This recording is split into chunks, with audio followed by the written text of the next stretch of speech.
let's tackle this. Let's value the building. Let's get it sold. Let's get it leased, whatever you need. It is one way to start. Long term, you got to specialize.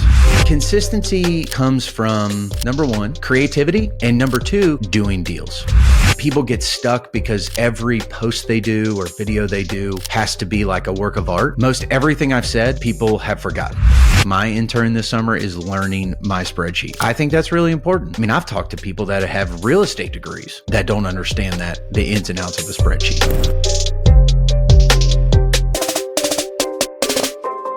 What's going on, everybody? We got another podcast coming at you from the Commercial Real Estate Blueprint podcast. We've got Justin Ryder here to CCIM out of Lexington, Kentucky. Go Big Blue, as they say.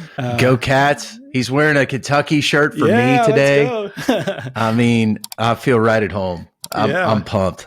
Let's make this the best commercial real estate podcast that anyone will listen to in the next 30 minutes.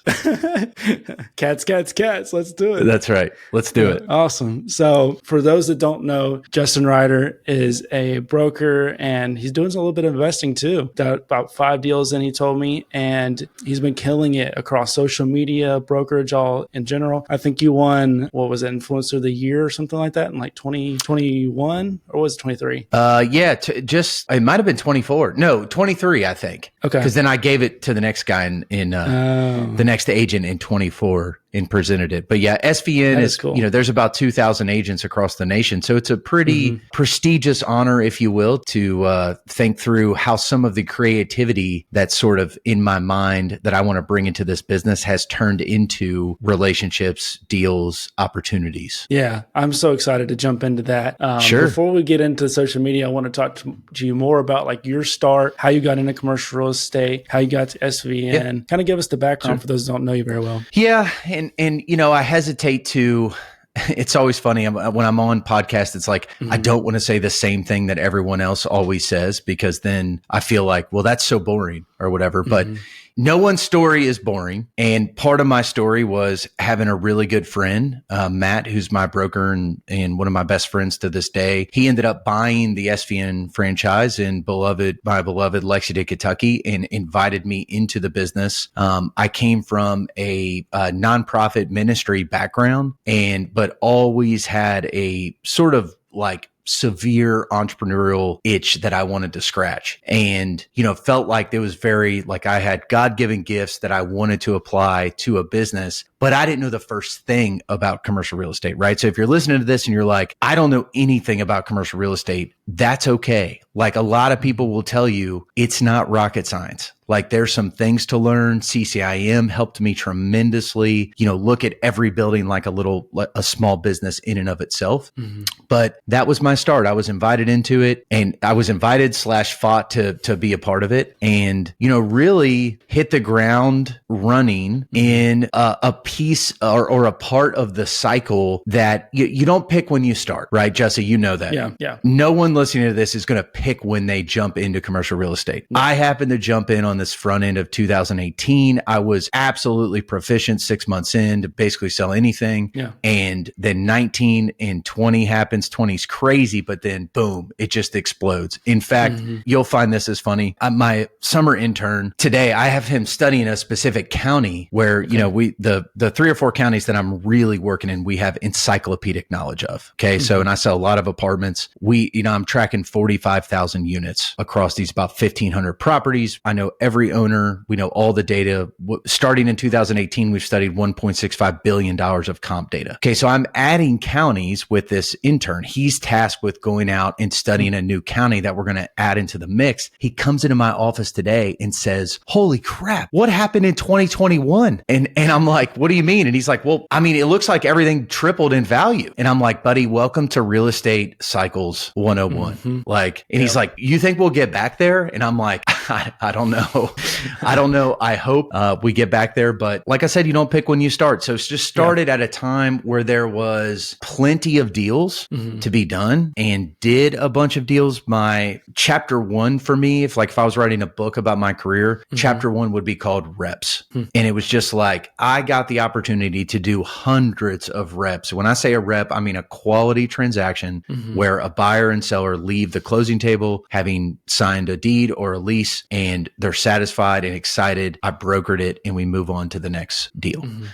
So is multifamily what you focused on? And it wasn't necessarily, because I know you mentioned property management before. So it was leasing, it was sales transactions, it was a little bit of everything. Our firm does property management, which I'm not involved in on a day-to-day basis. I may refer clients in, to our company. But what I've done from the beginning are leasing and sales. And when I started, which granted, I can't give this as advice. Like, I'm not saying that this is a good thing per se, but our market is small enough to where there's not a lot of people doing commercial. And when I jumped in, I handled all kinds of different situations, product types, sales, leasing, and it gave me an opportunity to really learn the business and learn what I love and where I excel, right? And so I think if you're new to commercial real estate, the way I train people now is to start with data, not people, because I think that's a better way, to know your market's data or your product type's data or your geography's data. What I started with was just jumping in and starting with people. Okay, what project do you have for me? Let's tackle this. Let's value the building. Let's get it sold. Let's get it leased. Whatever you need. Industrial, multifamily, retail, office, let's jump in and handle it. And like I said, it is one way to start. Long term, you got to specialize. Long term, you get that edge if you know the data inside and out in one product type. I realize that. I preach that now. That's what's allowed me to go to the next level career-wise. Right. I will say it does not hurt to understand how the product types mix together, how your overall market economy influences those different product types. I mean, that's a really good thing. For example, a 400-person company got some economic, activity from your own market, maybe your chambers, helping someone out, your city's giving tax credits or something, and a company moves here and it's like, okay, that company needs an industrial building for their company. They also need 450 homes. So a company coming into your market can affect industrial because they need a building. It affects housing because people need a place to live. It affects retail because they need a place to shop. And I sort of got this picture of how everything works together, which was really valuable information. I've kind of told people as I get a lot of DMs from people starting in commercial real estate. They're always about two things. How do you start? And then how do you build a personal brand? Because I'm super active on social media, and that's been a huge benefit to my career. And I've enjoyed it too.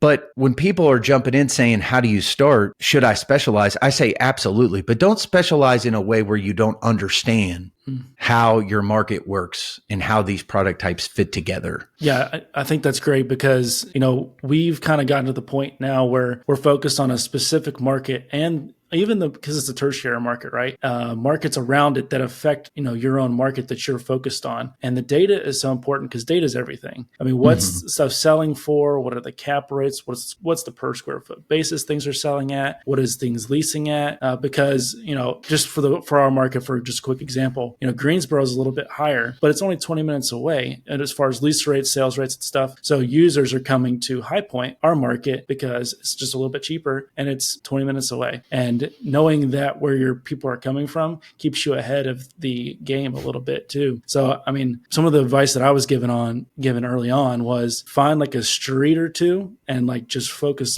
solely on that. Just run that street. And that's just on a smaller scale, knowing your market. That's right. Yeah. Put yourself on a journey to specialization, right? I get a chance now, which is a huge honor, to speak to all of the incoming agents in my company, SVN. And as we tackle this question, that's my advice, which is don't think, well, I'm a loser as a broker or investor if I don't specialize from day one, because that's what everybody's telling me, specialize or die. What I tell people, or tend to tell people, is put yourself on a journey to specialization. And what you said, Jesse, is 100% true. Experiment with a street. And there may be multiple product types on a street, but if you call down a street and you understand, and I learned this by being in a little office park, right? Like I got a listing in a little office park and I was like, well, that's funny. There's 36 units here. So I need to study those so I can understand the comps and what's happening there. And by the time that first one sold, I had 2 more listings of other ones. By the time one of those sold, I had a lease listing. And so when investors called me, I knew what it would lease for. I knew what they would sell for per square foot. I knew everyone that was there and sort of what they were thinking. And I just got the benefit. Like the benefit was clear that I am now the go-to person for this tiny office park. And as you branch out into bigger pieces, specialties in your area, okay, now I'm the go-to person in this area. That's great. And you just keep sort of journeying into specialization. Yeah, because like you mentioned earlier, you start with people, that's going to spread you so thin really fast, especially if you're given a list. So like that's a list of people, right? At the end of the day, that's how I was brought in. And no offense to Graham who gave me the list, but like if I was given if I knew the data, I would have had more confidence, and that's what gave you confidence to run that little office park. So when I called those people, it wasn't just like, well, what would you sell for? Would you sell it? What would you sell it for? And we're just playing games, really, honestly. And honestly, I got a bunch of leads somehow, but I would have had way more confidence. That's great. Probably closed more deals. I only closed 1 deal so far off that list, but so many leads. Isn't it just how good are the leads? But anyways, you mentioned earlier, you were invited into commercial real estate, but you had to fight. What are some tips while you're trying to specialize on that journey to specialization? How are you surviving in the meantime as a broker? Yeah, that's a really great question. Obviously, if you come in with no runway, right, you've given yourself a short pocket of time. Yeah. And I have written about this. I've been vocal about this on platforms and sort of sharing my story. But I didn't come into a situation where someone said, "Here's the phone book," or "Here's a list. If you're here in 6 months, maybe we'll talk about you doing a deal." I was probably in 3 months and had enough savings that by the time I did my first deal, I was in a good spot. And that's not everybody's story. So there's some luck involved here. And I think that's okay. Again, it's, you don't really pick your circumstances. You just do your best with the circumstances that you have. You got to fight for clients. You got to fight for deals. And the more of those you win, the more confidence you get. That confidence will turn into more deals. So basically it's a fight from day one to get the snowball rolling. And God's gift in commercial real estate is momentum, right? Yeah. When you get that momentum and the snowball's rolling, you're just then along for the ride and you keep fueling it and feeding it. But the initial push of getting that first, let's say 25 deals, right? That first 25 deals gets you in a place where if you work those leads and you get the testimonials and you go to owners in that category, you're going to have to stop it, not get it going. Okay. But starting out can be, pretty hard. And by the way, by not specializing, I have felt at times in my career where I'm like, all right, I'm starting over, right? I mean, as you know, as a broker and investor, there's a sense that like every time you get a deal done, you're starting over in a sense. Right? It's that I know there's a meme going around of like, oh yeah, I closed a deal. Now I'm broke because I focused everything on getting this one deal closed. And so momentum helps you build that pipeline, which has more deals coming in. And that's right. That's where you start to really get the momentum and get things going. How do you think environment affects, getting started and getting that first push and then continuing the momentum, and maybe even speak to something with SVN specifically? Yeah. I mean, it's everything, right? Like the environment that you're in market wise, there are specifics to your market that you can hold on to and that help propel you. For example, we're underbuilt here. Like our market in central Kentucky is in a sense an island because we're surrounded by horse farms. We're not overbuilt in anything. So property maintains its value really well. Rents stay high and increasing. There's less transactions, but they're consistent. We haven't fallen off a cliff like some markets, or there's not a giant change in cap rates like you see in overbuilt markets. So that's, your market will lend itself to a lot there. Number one. Number two, the overall market cycle will inform everything you're doing. right? So if you're starting now, you're essentially starting commercial real estate in a downturn. If you started 6 months ago and you're like, what is going on here? I mean, people are not as excited about commercial real estate. Yeah. There's not as many syndicators out there trying to raise money. There's not as many people talking about deals or writing about closings because they're just not happening as much. And you might say, well, man, I'm at a disadvantage because of when I'm starting. I think you can make an argument that you're starting during the best time. Yeah, I agree. I completely agree. You're starting during a time where you have to fight, where you appreciate transactions and clients so much more, and you're sort of waiting. So much of what we do in this business is a waiting game. That you're waiting for rates to drop, the market to turn, transactions to pick back up. Having seen both now, I am super excited for a time where it feels like everyone's buying real estate again and people are excited about it. That time is not necessarily now per se, but it's coming. Yeah. Well, and to your point, Raleigh Durham volume has dropped insane. Like I think Graham was saying in the last year, only 2 retail centers have traded in Durham. That's insane. That's insane. I believe it. Insane volume drop. But at the same time, if you're new as an investor, I think that it's a great time to jump in because you're able to structure some creative deals, which is how we've gotten 2 deals, actually almost 3. We're under contract right now to close our 3rd. That'll be done through seller financing. And there you go. I mean, if you're not pushing seller finance now because, when you're in those markets or when you're in that time frame of everything's flying off the shelf, so to speak, nobody's talking about seller financing. But you can get debt in it right now from sellers. And I think that's an untapped thing for new commercial real estate investors. Yes. The International Bank of Seller is open for business. We've experienced a lot of that as well. And it's always a good angle to think through and look at right now. We're far enough or in my mind and experience, again, can't speak for all markets, but we're far enough past sort of the peak where people have given up on those like, well, I can't get a 21 price. I'm not going to sell yet. Like we're far enough past that point where if you got to sell, you got to sell. So you need a broker that's not just saying, what do you want to sell for? Right? 2021. Okay. What do you want to sell for? You name it. It's probably going to sell, right? Sellers were naming prices in 21 that were probably below. They were their dream prices and they were probably below market prices even. I mean, when things triple in value, I mean, it's going to happen. Yeah. So now you need a broker. You need someone who's sharp. You need someone who understands. I did a post the other day about sort of the 5 horsemen of, which is supposed to be 4 horsemen, but there were 5 specific things I was thinking about underwriting nowadays, right? Like now you have to really pay attention to cash on cash. Yeah. You have to really pay attention to your 5-year IRR. I mean, I'm using a completely different underwriting spreadsheet than I was in 21, 22, because just different things are emphasized for long-term ownership and growth, but like you said, not easy. And I sort of like that idea. Like I like being a part of something where a lot of people are saying, it's not easy right now. It's pretty hard because that means a lot of people are quitting, which I believe to be true. Again, I don't keep my finger on the pulse necessarily of what's happened nationally with brokers and people leaving the industry or what have you. But I do think a lot of people are leaving. I do think that the people are staying are getting an unbelievable education in how to do this business. And I think it's really going to reward. So if you're listening to this and you're like, man, it's been tough, there's a reason that it's been tough. And the rewards on the other side are tremendous and plentiful. So hang on.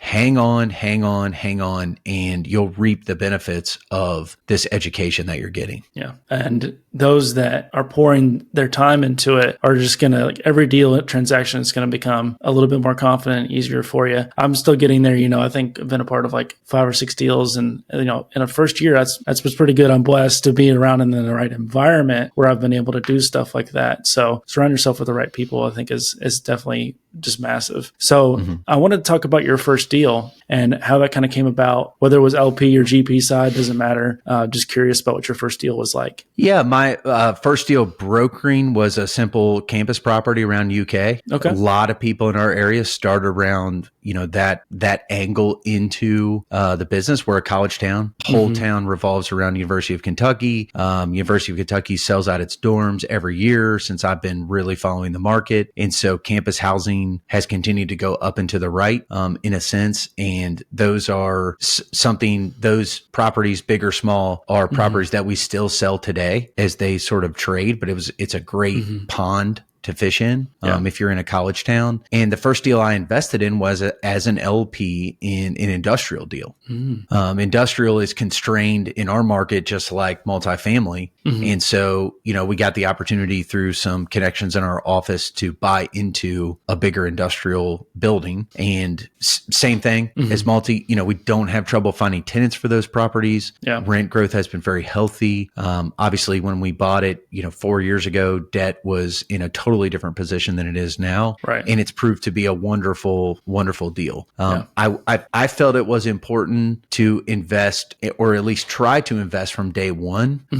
I want to make a key distinction here. I am not calling people to buy, right? So I rely on operators that I'm connected with to bring me deals. And I'm sure people would argue with that. Right? Like, obviously you make a lot more money on the equity side, but I've always felt it's a little bit of there's a tension. Yeah. And what I do when I'm calling owners is I'm able to say, hey, I'm not calling you to buy your property. I'm not calling you to wholesale your property, right? You're getting a lot of those calls. I'm calling you to update you on the market for free, to give you, weeks, months of research that we've done. So if you do have a decision coming up, you understand in us, you have a partner. Yeah. And that partnership involves us maximizing value for you. Right. Yeah. That's our job. We maximize value for sellers. So 98.9% of my sale deals have been representing a seller, where my goal was to get them as much money as possible for the deal and the best terms possible, and then moving on to the next one. Yeah, no, I think that's an amazing point, because just think about if I'm cold calling a street and I'm saying, I'm just bugging them like, hey, will you sell your property? Versus, hey, I just want to let you know, my name is Jesse. I'm from City Platte. I just signed a lease around the corner for $7 a foot at this building. Just wanted to let you know. And they're gonna be like, wait, what? Who are you again? And they're gonna pay attention, because it's way different than anything. It's kind of like a pattern interruption. I would think for a seller, it's like, or just an owner in general, it's like, oh, like that's actually crazy. Like I hadn't heard anybody signing anything that high in this area yet. And so it's a shift in the market. It's an update, and you can give it with data. That's going back to the data argument again. So yeah, and I think, look, sellers, there's a lot of people I follow online that I really look up to, and we're in the same industry, and yet we do very different things, right? True. And what I mean by that is, I don't do big city brokerage, right? You really don't either. No, I really don't. Or in High Point, so I could, in theory, I get what brokers do in big cities and that sort of thing. My experience has been way more of a smaller town, mom and pop sellers, certainly institutional sellers as well. But loyalty, trust, they're important in every market. But I think especially in a small town where everybody, quote unquote, knows each other, they're even more important. So in theory, I know what big city brokers do. In theory, they know what I do, but I think it's a little bit of a separate experience. Actually, to that point, when I was out in Vegas earlier this year at NMHC, which is the National Multifamily Housing Conference. And I had two funny conversations right in a row that I wrote a post about. But I was, basically wandering around. I was networking with people at this sort of happy hour. And I had talked to a big city broker, and he was asking what I did. And long story short, this big city guy was like, man, you know what? I love what you do. Like, I would just love the opportunity to live in a place where higher cost of living, or where there's lower cost of living. Yeah. And there's not as much pressure on me. And, it would just be fun. And I could do 20 deals a year and be set, it would be awesome. The very next conversation I had was with a broker in a tertiary market, more like mine. And that broker said, man, if I could just get to the bigger, if I could get a seat at the table for some of these bigger deals that are happening in big cities and bigger markets, it would be so awesome. And I just laugh, because I'm like, the grass is always greener, right? Yeah. But what's planted me here is, we're not moving. Like Lexington is my home. It's the place I invest, the place I broker, the place that my relationships are. And so for better or worse, like I'm in this market, I'm going to be in this market. We're going to keep that momentum going here. Yeah. And that's right. Keep the momentum going. And then once you run the market, I mean, you're just kind of running the market. You're keeping up to date on everything. But yeah. So I wanted to obviously talk to you about social media and personal brand because it's just as huge as a commercial real estate broker, entrepreneur in general. Curious, just like what made you start posting on social media? Yeah, that's a great question. What made me start? I think I had an itch to document the journey that I was on. Okay. And, basically I had stumbled into the LinkedIn world and encountered a few people that I would call creators, writers, sharers, however you want to say it. One being a guy who's become my great buddy, Sean Ward, to this day. And what I encountered was that he was sharing about his sales experience and his life experience at the same time. That was very attractive to me, right? Nobody in sales, nobody listening to this is a one-dimensional person, right? Like we all have struggles, feelings, goals, dreams, families, friends. And I was very interested in all that. And I began the process of sort of sharing that journey, documenting that journey. Very slow at first. Many of my early posts got 1 or 2 reactions on LinkedIn, seen by hundreds of people. Fast forward 3 years later, now they're being seen by hundreds of thousands of people. Yeah. And so I'm getting listings. People were dropping into my DMs saying like, I love Central Kentucky. Can we work together? Sure. We close deals. There's one individual I've closed now 6 deals with that I met on LinkedIn. Wow. That's huge. Or I'm representing I write a post about brokerage and I'm representing a old family here with land in a bigger deal that we did. And they're the 301st person to comment on a post. And they're saying like, wow, I didn't know you were so well known in the brokerage world, which I'm not. But to their perception, I'm a big deal, right? Because this post is being seen and reacted to by hundreds of people. Yeah. So I mentioned earlier to you that as a broker, you feel like you're starting over, right? And I think the whole point of a personal brand is it's one place as a broker where you don't feel like you're starting over, where you feel like if you're building and you're sharing who you are and what your values are in the deals that you're doing, that's one thing that you don't have to start over in. You just have to keep it going and be consistent. And I have found through my time, for example, on LinkedIn, that very few people are willing to be consistent with it. Yeah. It's been... that was literally my next question because it's not easy to be consistent and it's not easy to be consistent with quality. And I've seen you do that across LinkedIn X and now you're really starting to get into YouTube as well. YouTube's a whole different game. I'm planning on really starting it in July so that I could give myself a little bit of a runway. But, because I don't know, just talk to us about how you're able to stay consistent. Are you ready to stop thinking about commercial real estate and actually earn money from it? Many investors wonder how to make serious money from their first deal, but the answer is here. J. Scott Shield, the founder of Commercial Academy, is revealing this strategy in his free online masterclass, How You Can Make $1 Million from Your First Deal in Commercial Real Estate. This isn't information you're going to find anywhere else for free. It's really invaluable. So don't delay for your financial breakthrough. Get the playbook that enables you to make your first million in your first deal. Text masterclass to 888-653-1199. Again, that's 888-653-1199. Immediately for instant access. Your path to significant wealth starts now. Remember, it takes one deal, one time to change your life forever. Unlock the blueprint to a 7-figure payday on your very first commercial real estate deal. Let me tell you how. J. Scott Shield, the visionary behind Commercial Academy, has condensed years of expertise into a powerful free masterclass recording on how you can make $1 million in your first deal in commercial real estate. This is your chance to learn directly from the source, understand the principles that drive massive profits, and equip yourself with the knowledge to hit the ground running. No cost, no commitment, just pure actionable value designed to kickstart your commercial real estate success.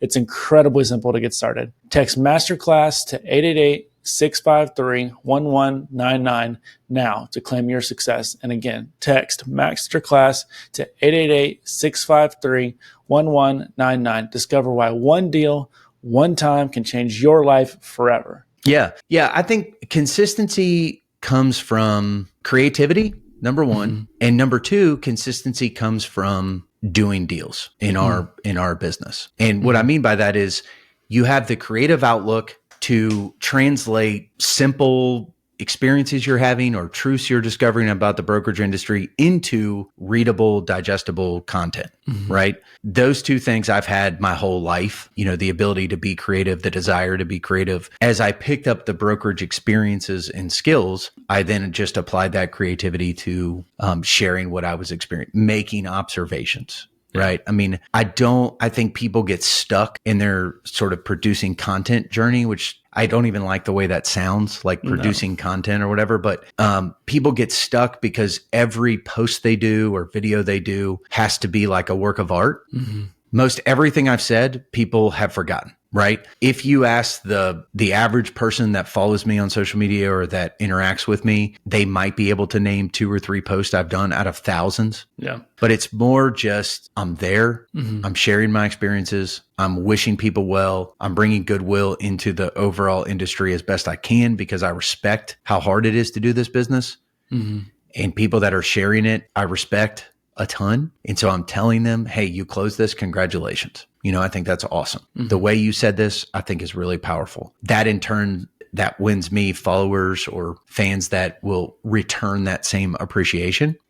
So it's social. Social media is meant to be social. It's meant to be a give and take. And that give and take has helped me snowball. Now, the YouTube thing. So let's talk about that for a second. And please, shameless plug to your valuable audience. Check out my stuff on YouTube. Let me know what you think. Early on into this journey, about a year and a few months in, with not a ton of subscribers or earth-shattering stats or anything, but a desire to produce high-quality videos that are engaging, educational, or experiential. My belief about content is everyone consuming it wants to be either entertained or educated. So I'm running all of my videos posts through that filter. Is this entertaining? Number one. Is this educational? Number two. Or is it both? Yeah. And like you said, YouTube, very different animal, but this gets into the landscape that we're all walking into, which is one of AI, right? It's one of artificial intelligence.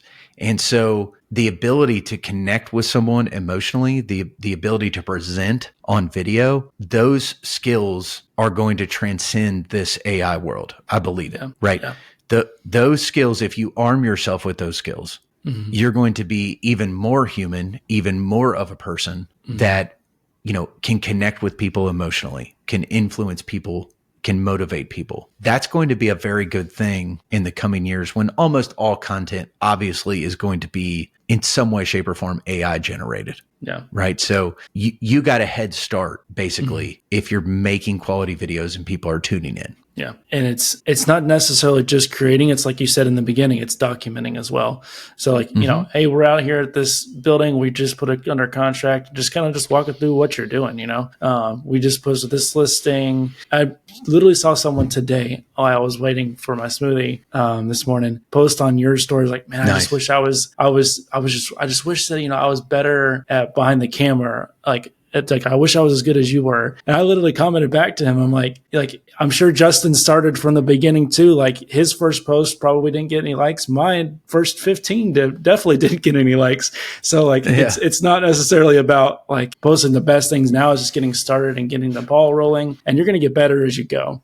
I think that's something you can't stop yourself from the beginning like that. No, 100%. You are going to be embarrassed a year from now from the content that you're making. Yeah. Right. And embarrassed might be too strong of a word, but you're going to look at it and go, oh my gosh, I knew nothing. I can't believe I put that out there. Yeah. And I'm a bit of a perfectionist as well. So, when I look back a year ago at my videos and I'm like, oh my gosh, come on, Justin, what were you thinking? Like, that's okay. I don't erase them. It's not meant to be a work of art. It's meant to be a conversation. It's meant to do exactly what it's done for me, which is if I walk into a room and a few people come up to me and say, man, I feel like I already know you. Yeah. Like, I feel like I already got your perspective on brokerage, and that's awesome, right? That's exactly what it is. It's an online resume where it's the exact same picture or exact same reason I have my picture on an email signature, because literally one time I showed up to meet a client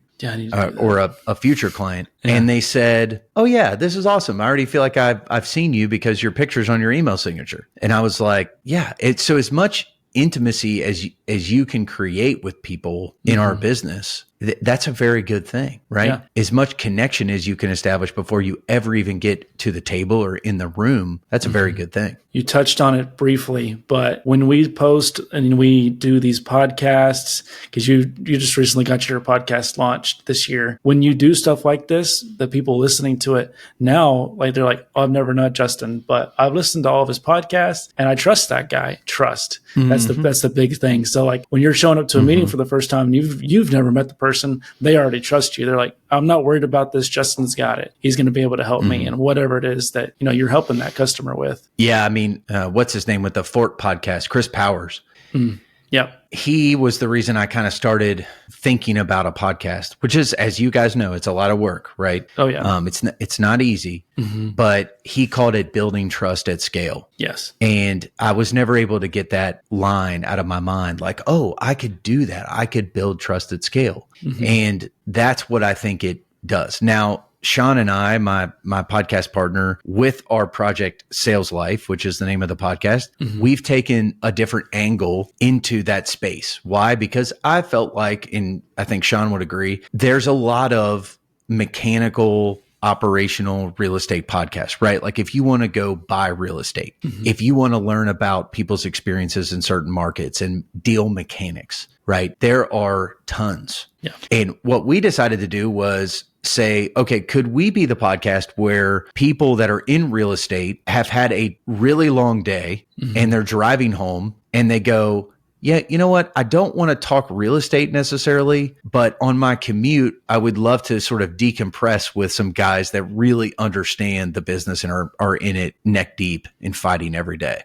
So our Sales Life is about sales. It's about life. It's kind of a catch-all, but it's been really fun, and I've been surprised at the reaction to it, to be honest. Sean and I did it because we wanted to grow a friendship. We were kindred spirits from across the nation. I'm on the East Coast or in the Southeast. He's in California. And it was kind of a cool collision of both of our worlds. Yeah.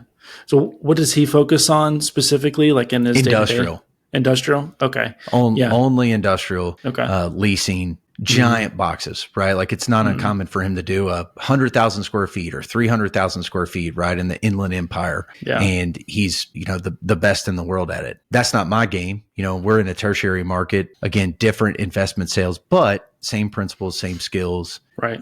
Being applied. I mean, a lot of people coming from residential to commercial, and then the next scale is like that institutional number. It's like, it's all the same. It's just got a different zero on it. It's all the same work. Especially on the brokerage side, it's really all the same work. It's just a different zero. And you and I both know that your bigger deals are often easier. That is also smarter. True. Yeah. The hardest deal you'll ever do is a $300,000 building because it's emotionally charged and no one has any money. And banks are stressed and clients are stressed and people are like, I can't afford an attorney. And it's like, oh my gosh, this is a mess. So the bigger you get, the more professional people get, the more money people have, the easier it is to transact. That's a great point. I mean, it's the same thing as running a Airbnb in your local backyard town. There's not a vacation and people are just going to complain about every little thing versus the Montana mansion that leases at $8,000 a night or something crazy like that. And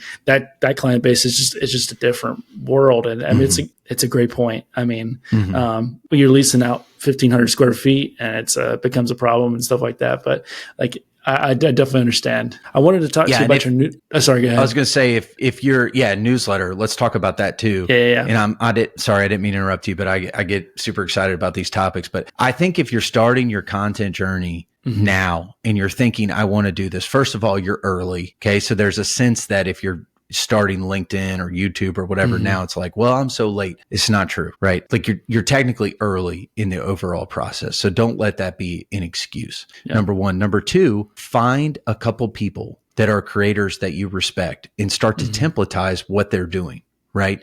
Study people that are posting 4 or 5 times a week. What are they posting? How long is it? How much space is between the words? Like I've never talked about this publicly, but Sean and I, this is hilarious, right? To even think about. Sean and I are building a LinkedIn course of some kind, like a mastermind. I'm not even sure what we're going to call it yet, but it involves basically between us now, we've got mostly him, but it's 12 13 years of experience on LinkedIn and thousands of dollars, thousands of hours, thousands of posts that we're trying to take all that and sort of package it in with someone, because the DMs I get for the, I get a lot of messages. Sean is 4 times what I get, but a lot of messages about like, well, what would I do if I were going to start? So we're trying to build a tool that will help people realize that they're early, realize that they can follow a couple people and get a sense of it, and then really start producing, and that they're going to need to do that in the future. Like I wouldn't say it's optional anymore. Yeah, I agree. So I agree. Something I was thinking about as you were explaining that tool was you're providing clarity. And from what I've seen and people that are successful, and this is across every category, if you want to talk about business or whatever, the people that really won and were really quote unquote successful, they knew exactly what they were after, and they went and chased everything that was that and nothing else. And I think if you can provide people clarity, or you can find it yourself, it's just going to be off to the races. So I wanted to ask, system-wise, team-wise, what do you have? Do you have a personal assistant? Do you have someone maybe like summer intern that's helping you? Or is this whole show just kind of you? Are you doing editing, that kind of thing? I do have some help. I would say the majority of the creative force is me. I definitely am getting our marketing director at SVN. I don't touch listings, which is epic. Right? Like I am a part of a really great office team that helps me build first-class marketing for everything I'm selling. Without that, there's no way I'd have time for content or anything else. It would be trying to put together marketing materials to do deals and make a living. The fact that they do that allows me to have a little more time, to post. As far as written content, there's not a ton of editing that's going into that. It's mostly keeping a big bucket of ideas and stuff that I have. I enjoy working through those and figuring out what's the best way to say this idea and publishing it. I am guilty of editing many of my own videos, which again, doesn't take that long, but it's something that I, in the future, want to step out of and have someone help with. So there's a plan to get that done. One of my most recent videos that you can maybe link to is about my journey in figuring out personal assistant and, hiring one and, kind of understanding what can someone like that provide me. And it's mostly, I've only come to learn recently that a personal assistant. So if you're listening to this and you're looking to be a personal assistant, shoot me a DM. I may hire you, but it's really about energy and, harnessing energy, protecting energy. And the best personal assistants do that. They save you energy or allow you to use it elsewhere where you're most effective. So I'm on that journey, but doing too much, I would say. Yeah. I mean, we've experimented with social media managers, and we have an editor who edits this podcast. I set up a link and some software that's kind of helped the podcast be semi-automated, if you will.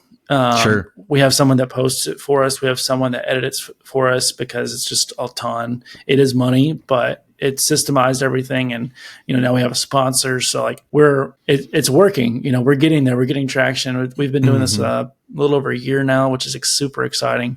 It's helped me learn a ton. So if you're thinking about doing creation, I agree with Justin. Like you don't have a choice anymore. Podcast, I've learned so much from doing it. But if you haven't read Buy Back Your Time to help you really understand what that assistant should be doing for you, you should read that. I mean, I learned a lot from that. I will. And then Athena X is probably who I'm going to wind up going with eventually.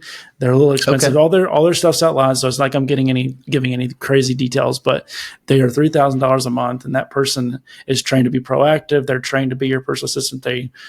They're top tier. They're probably the best people that I've interviewed. Just personally, it's not the right time for me to hire that out for that much. But if you think about hiring an employee, $36,000 a year, that's not bad for an employee. Right. That's right. But I think it's to your point, your personal assistant should be taking away the things that you hate doing. It's not necessarily things that are, is this really worth my time or not? It's stuff that you love to do, and it's stuff that you want to do, right? It's the passion. It's what you enjoy doing. It's stuff that you're best at, plus, and then, really just taking away all the things that you don't enjoy doing or could be done by admin level tasks. Not that they're not important tasks, but you see what I'm saying. Oh, 100%.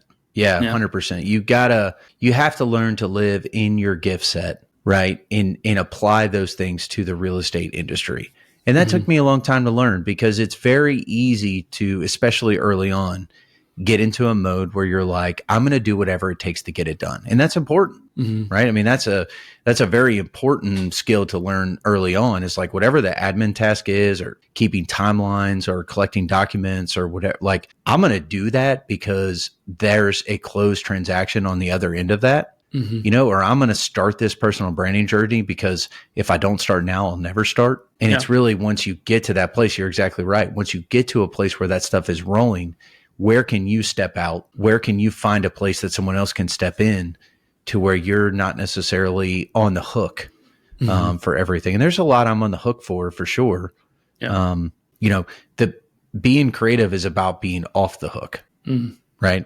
Like being creative is about feeling free and feeling like you have a ton of energy in the midst of what you're doing. And by the way, that doesn't apply to just your content journey. Like creativity is how we serve clients. Creativity is how we, go about creating value for people. So if you can sit and think for a while, if you've built that time to where stuff is handled, so I can sit and think about you, if you're a client of mine, how to make you money, how to position your property, that's a very good thing. That's a great point. And I think space is part of that as well. Like, I don't know about for you, but when I go on vacation and I have time to think for a second, I get like 1,000 ideas coming to my way.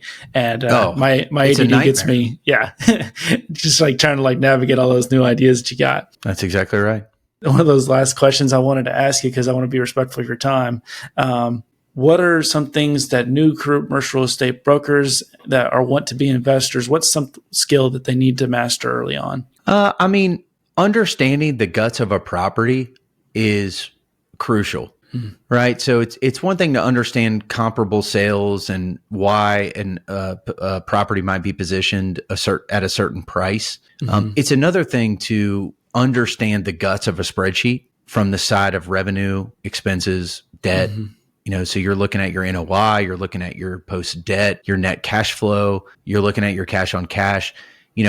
I encourage everyone to, like my intern this summer is learning my spreadsheet. And those spreadsheet skills can be applied to any property anywhere on earth. Okay. So I think that's really important. And I mean, I've talked to people that have real estate degrees that don't understand the ins and outs of a spreadsheet. I got a 4.0 in business school and never underwrote a single property or understood the post-tax benefits of owning commercial property, that sort of thing. Right. So, I'm a huge product of CCIM.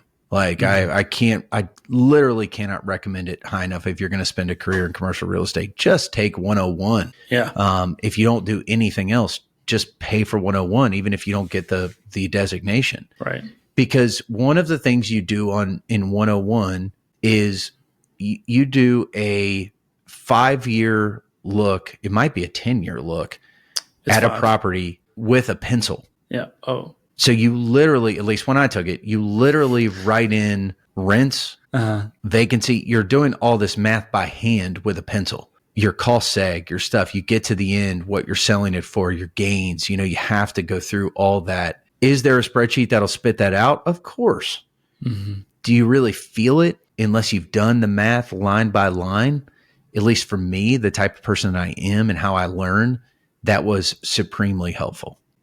Take a property, any property, go out on your market and look at something that's for sale right now and build a 5-year picture of it. You'll have a good sense of what you need to buy it at. Yeah. You'll have a good sense of what the rents need to be, where a potential exit might come into play. And all those principles will work together to give you a master's degree of education on ownership. We as brokers, of course, you think as an owner. Yeah. You put yourself into the shoes of that owner. And especially now, as you talk with sellers, again, this is an internal conversation between you and the seller. You have to put yourself in the shoes of a buyer and understand, what can someone pay for this price? Many sellers don't understand why people can't pay 2021 prices. Yeah. Right. But if you show negative cash flow, and you explain patiently, like, hey, I don't think someone's going to buy this and lose money. Yeah, no. Would you buy go this deal? bankrupt. Right. Yeah. And so you have those conversations. So I would just make sure you have a good model that you got a really good handle on, and that, you understand it before you automate. Understand before automation. That's going to put you in a good spot for ownership. Yeah. I just took CCIM 101 in Charleston. Nice. About a month ago, I think it was. About a month ago in Charleston. And they've got a new spreadsheet now that kind of does everything for you, but they didn't show that to you until Thursday. And you're like, what? That's right. But they have a calculator now that I guess is new. I don't know. The way he explained it was like it was new. Obviously, I'd never taken a class before, so I wouldn't know. But essentially, he was saying that it kind of helped you along the process, but you still had to put it in each column as you went down the spreadsheet of, all right, this is year one if we're going to do this, and then just like different examples, but quickly explaining it that way. But I think that anybody, whether you're a broker or not, just a normal person should take CCIM 101 because it shows you time value over money, which is how, like, if you're an investor, 401k, it doesn't matter. Like, you need to understand how money works, and that's a great class to show it to you. So I'm excited to take the other CCIMs. That's how I fell in love with the game. CCIM 101. My professor, Blaine Strickland, has written a lot of great books. He's out there on socials. He stood up in front of our class and said, all right, time value of money, numbers are meaningful to me, but I don't feel them necessarily based on who I am. And he's like, well, let me just tell it to you this way. Here's how, this is a T value. This is a 5-year picture. He's like, here's how the movie started. Here's how the movie went along the way. And the movie had a great ending. And I was like, oh, I totally get it. That makes total sense to me, right? I can track now. Now I understand a 5-year picture of this. And that you understand it when you can sit across from someone at Starbucks or wherever over coffee and explain it on a napkin. Yeah. That's when you sort of understand, like, okay, I get this, right? Yeah. A lot of the investors I work with, I would not say they're sophisticated. I don't mean that in a bad way at all. I just think they know a good deal when they see it. They understand what it means. They cannot necessarily articulate it in Excel. Maybe they've never even used an Excel. Didn't matter.